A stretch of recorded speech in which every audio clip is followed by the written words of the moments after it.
Assalamualaikum warahmatullahi wabarakatuh. Perkenalkan, nama saya Siti Nurkolbi Ma'asyifa dengan NIM 8606240072. Di sini saya akan menyelesaikan tugas 3 tentang filsafat ilmu dan isu kontemporer pendidikan nasional. Di sini pertama-tama saya akan membahas tentang makna pilar pendidikan. Apa sih makna pilar pendidikan? Makna pilar pendidikan adalah dasar atau tiang penyangga sistem pendidikan.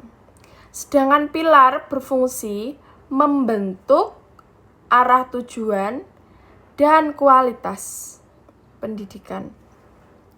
Dalam pendidikan nasional, pilar menjadi landasan pembentukan karakter, pengetahuan, dan keterampilan peserta didik.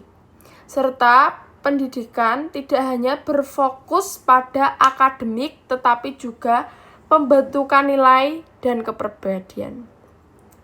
Sedangkan prinsip pendidikan, setelah itu juga ada prinsip pendidikan Ki Hajar Dewantara, seperti Engarso Sung Tulodo.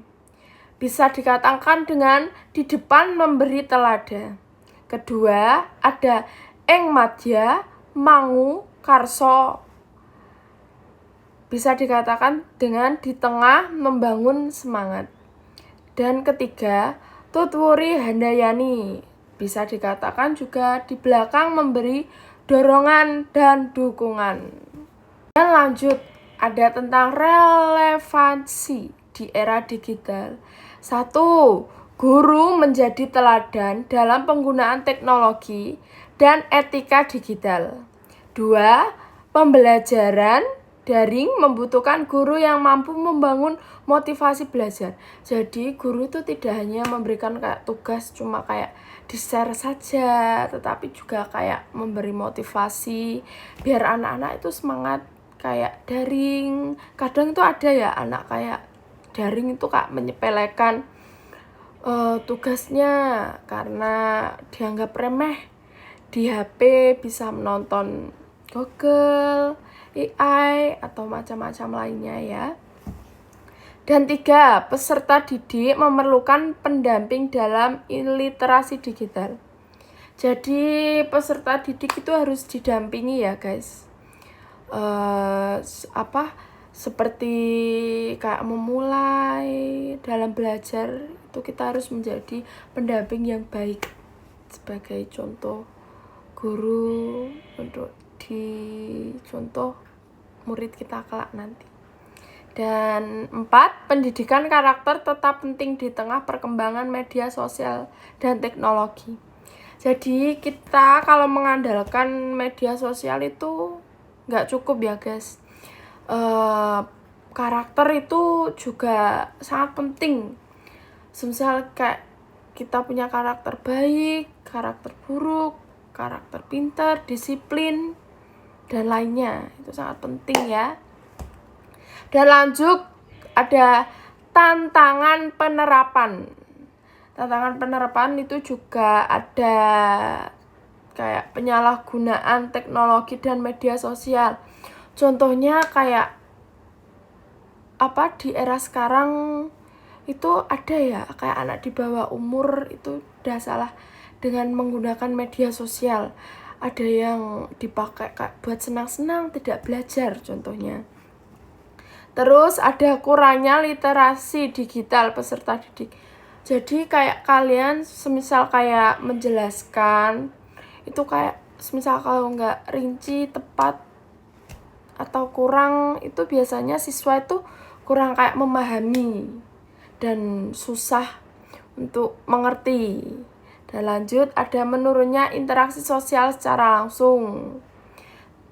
Lanjut, guru dituntut kreatif dalam pembelajaran digital. Jadi kita kalau mengajar itu harus kreatif biar murid-murid itu tidak bosen dan semangat dalam belajar. Dan terakhir ada ketimpangan akses internet dan perangkat teknologi.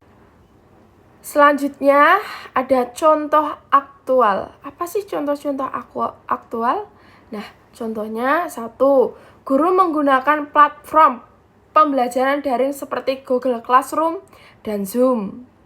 Jadi kan ada kayak daring itu pasti kan kayak pakai aplikasi, terus atau linknya nanti dibuka langsung dari Chrome. Kayak kita Zoom bareng-bareng, cuma daring. Lanjut, ada sekolah menerapkan pendidikan karakter melalui etika bermedia sosial. Juga ada pemanfaatan video pembelajaran interaksi untuk meningkatkan motivasi belajar. Contohnya kayak ini, saya menyelesaikan tugas kuliah saya, disuruh bikin video. Lanjut, orang tua dan guru bekerja sama mengawasi penggunaan gadget peserta didik. Selanjutnya, ada refleksi. Apa sih refleksi? Pilar pendidikan Ki Hajar Dewantara tetap relevan di era digital karena menekankan keteladanan, motivasi, dan dukungan kepada peserta didik. Prinsip tersebut dapat membantu menjawab tantangan pendidikan nasional seperti krisis karakter, rendahnya literasi digital, dan perubahan pada pembelajaran akibat perkembangan teknologi. Nah, di sini bisa diambil kesimpulannya ya guys. Kesimpulannya, pendidikan di era digital memerlukan keseimbangan antara penguasaan teknologi dan pembentukan karakter. Nilai-nilai Ki Hajar Dewantara menjadi fondasi penting untuk menciptakan generasi yang cerdas, berkarakter, dan bijak dalam menggunakan teknologi. Sekian dari saya penjelasannya, semoga bermanfaat. Terima kasih. Wassalamualaikum warahmatullahi wabarakatuh.